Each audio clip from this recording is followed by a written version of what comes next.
Hello everyone, and it's great to have you again on this third day of our live discussion about the book and its launch. Thank you for all those who are joining. Great. I can see many of you are coming already, and we have received a few questions. So what we're going to do today, as we have done a little bit yesterday, is go through the questions that you have sent. For example, Sherry Greenfield asked, how about the emergence of consciousness in artificial intelligence?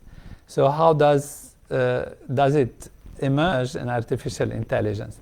What is really interesting and important to know, because it's a big question that everybody's asking, is that we have, as we said, and it's clearly described in the book, we have a range of consciousness. And everything that interacts with anything, that detects anything, that responds to anything, is actually an exchange and a field of consciousness. It's part of the experience of some level, some aspect of consciousness.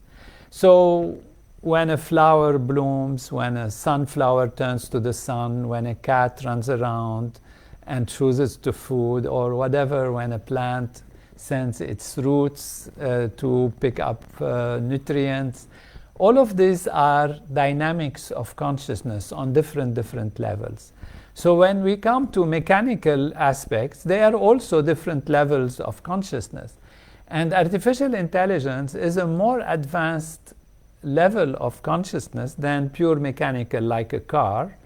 It has kind of a brain. It recognizes, acknowledges, and responds to question in a mechanical way. Of course, it doesn't have, at least yet, the sense of self, the sense of existence. It is not considering itself as something that has its own reality, but it could also have some of it.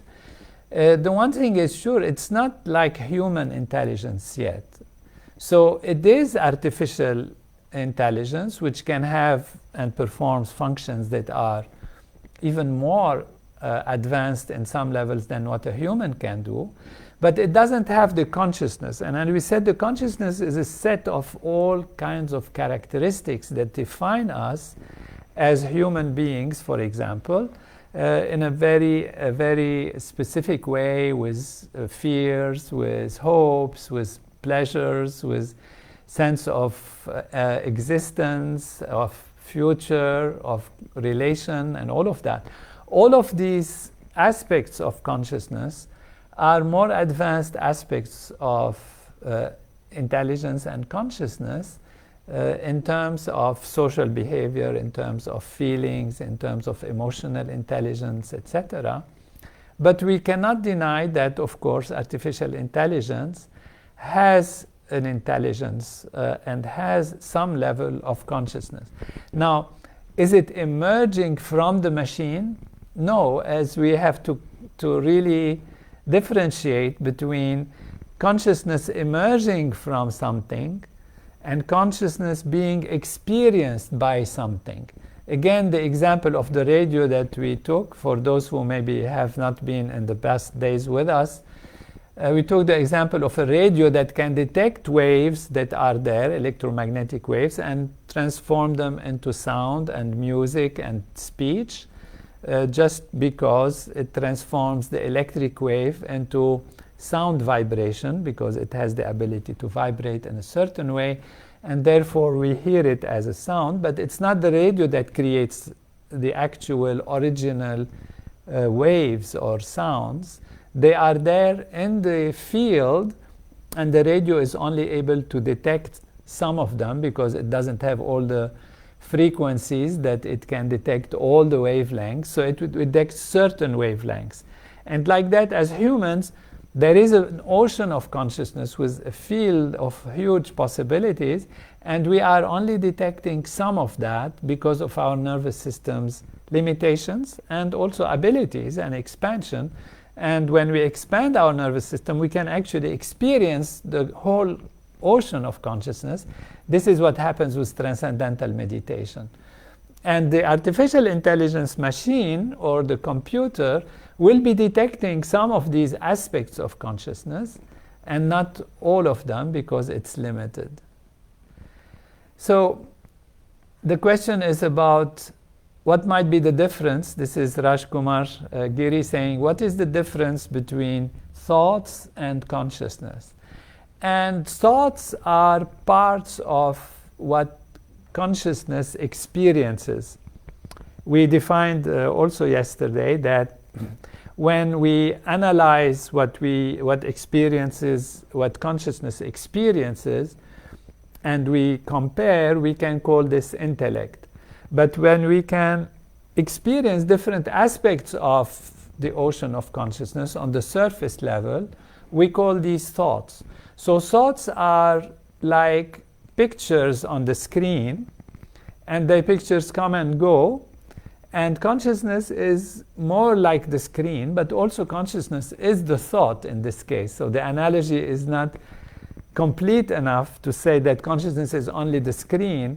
Consciousness is actually also the thought, but it's also the screen, and the thought is a picture on the screen, or in this case an imagination, a word, or a feeling, and that's projected on the field of consciousness. Does the study of consciousness make abstract concepts more accessible to researchers? This is Judith White. She's asking that nice question. And yes, indeed, you know, when you are experiencing different layers of yourself, you can broaden your awareness, as we said, and then even concepts and ideas that are very profound can come to you. And people who practice transcendental meditation, they say that when they transcend, when they go deep in the ocean of consciousness, solutions come, ideas come. For example, for a director of a movie, they say, and we have from some of the very best directors in the world, they say in documentaries that when they practice transcendental meditation and they dive deep, ideas come that are there. And so understanding of more subtle feelings, more subtle ideas, abstract ideas, is much, much more accessible on the finer levels of consciousness, on the deeper levels of awareness. Absolutely. And many big researchers and scientists, they say that they discover something within themselves. You know, let's say Einstein and the theory of relativity, or things that on the surface level you cannot observe them through the senses, but you can kind of find them within yourself in the basis of logic, and that happens when you are able to go deep into your consciousness. Does consciousness has directional existence, or do we reach it through certain directional experience? If not, then why we have like things like Shiva Lingam or Jalahari or base pointing to the north, and like this directional thing? This is Hari Mara that is asking this very interesting questions. And we can take it to the idea of direction in life, purpose of life, and where we're going in life. And ask, is life happening by trial and error alone, or there is a design in life? And I address this in the book, Consciousness is All There Is. Is everything designed, predetermined? Or we are trying, and there is freedom, trial and error? And the beauty of the answer that the consciousness paradigm gives is that they are both existing. How could it be possible? How can we resolve this discussion where some people say everything is predetermined, everything is by design, and everything that happens to you is already designed, and you follow your path, and then you have to reach a certain goal? Versus, you know, you do mistakes, you learn, you try something, then you correct it, and then you advance. The way the paradigm solves it is that actually there is an ultimate goal. The ultimate goal is the goal of unity consciousness. This is explained in detail in sequential way in the book, Consciousness is All There Is. And therefore there is a path, and that is the fastest path. There is a way to go to the goal of reaching enlightenment and reaching unity consciousness that is faster than anything. So which means you need to do the right decisions at every step. It's like you're running into a maze and you don't go neither left nor right in a wrong way. You always take the right path, and you reach the goal at the end in the best possible and fastest possible way. But also you can try on your way to explore, and you can go right, you can go left, you can even try to go backwards.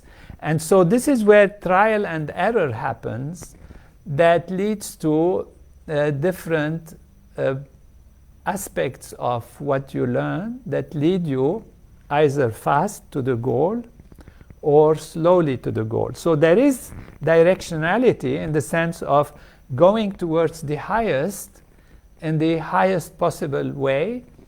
And if you go on trial and error, you can try things and then adjust and try and adjust.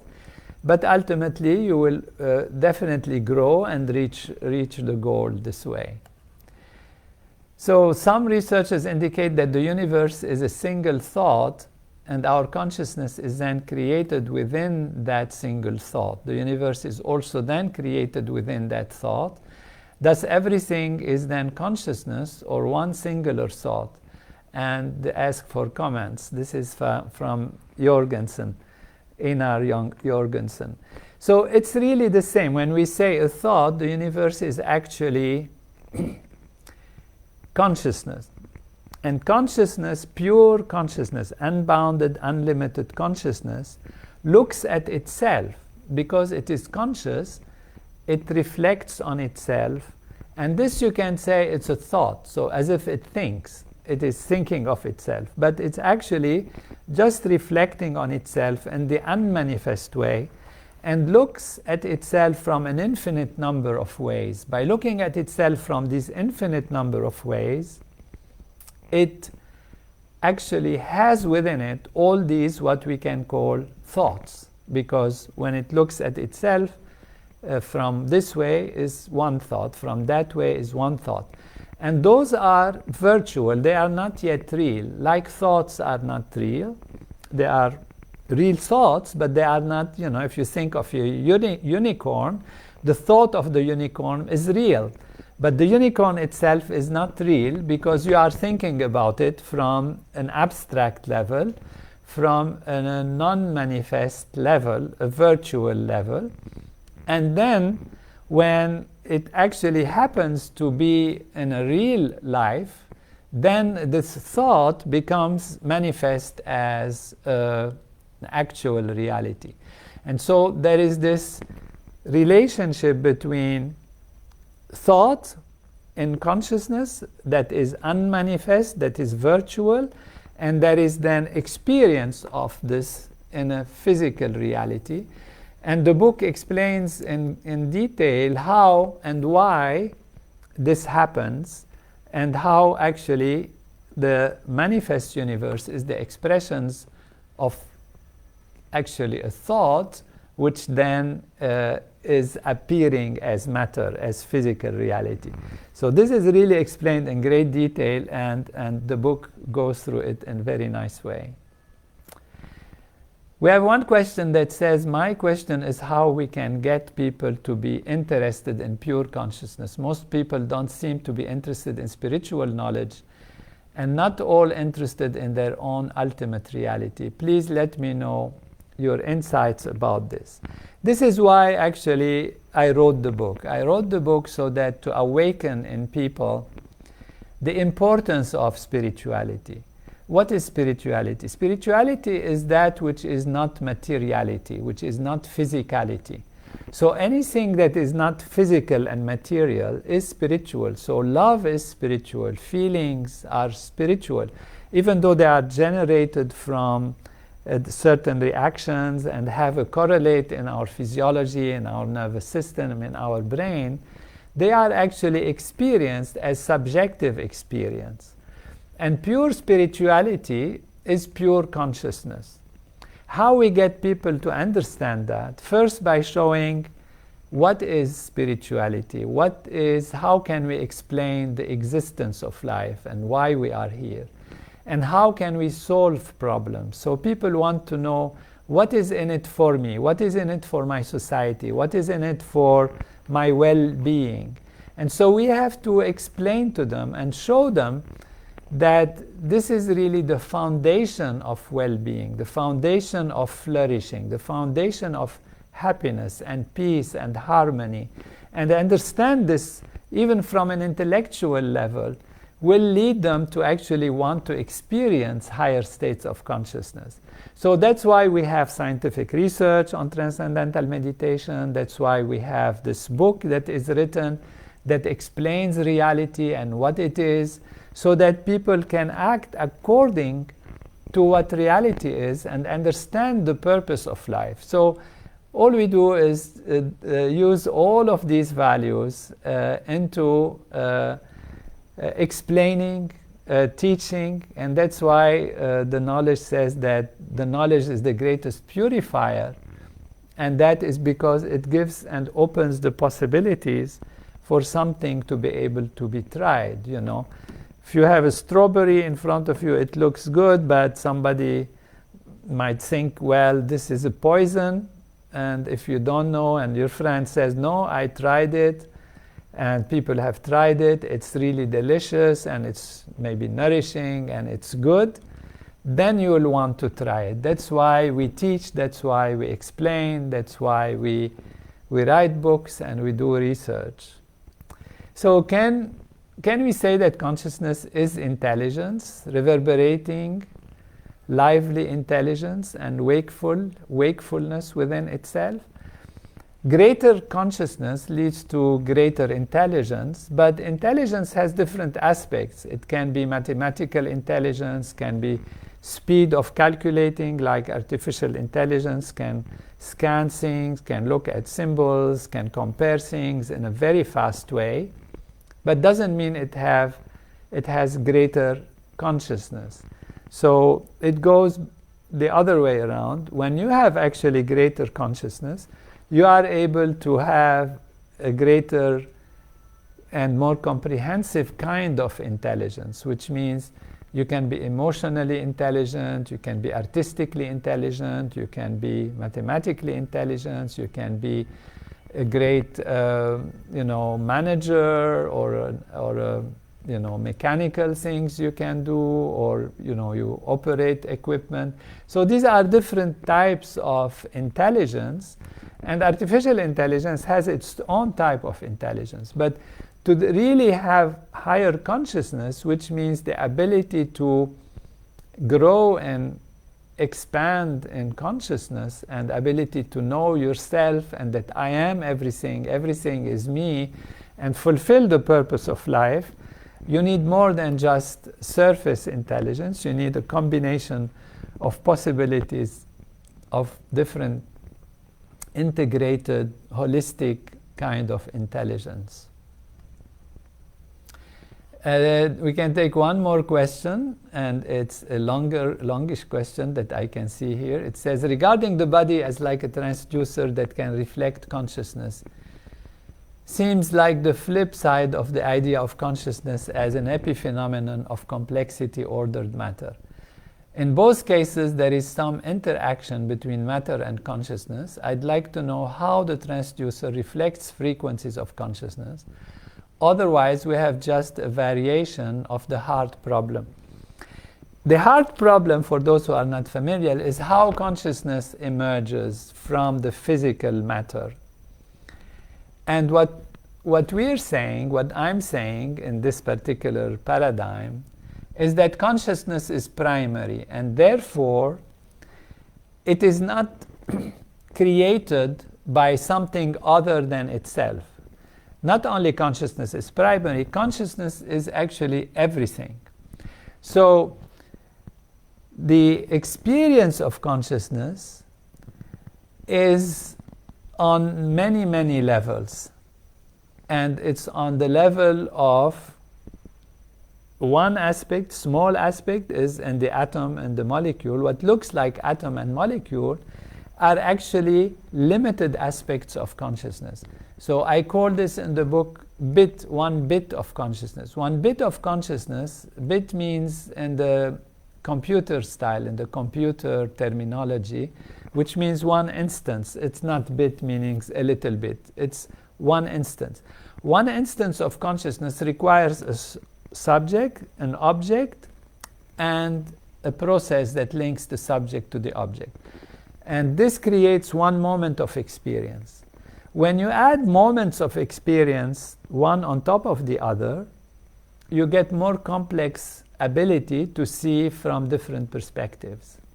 So the nervous system, what we looks like the physical body, is actually only consciousness. It is all consciousness, except we are looking at it from a certain perspective that makes it appear as being a physical entity. So physicality, when you go deeper into it, you find that everything is the unified field. And so it's a question that requires a more lengthy understanding. It's all explained in the book. Because even when we go from the physical perspective and we ask, what is physical? We find that what is material is actually energy, but it interacts with itself in a certain way that it looks that it is collapsed in time and space in a specific place, which we call matter.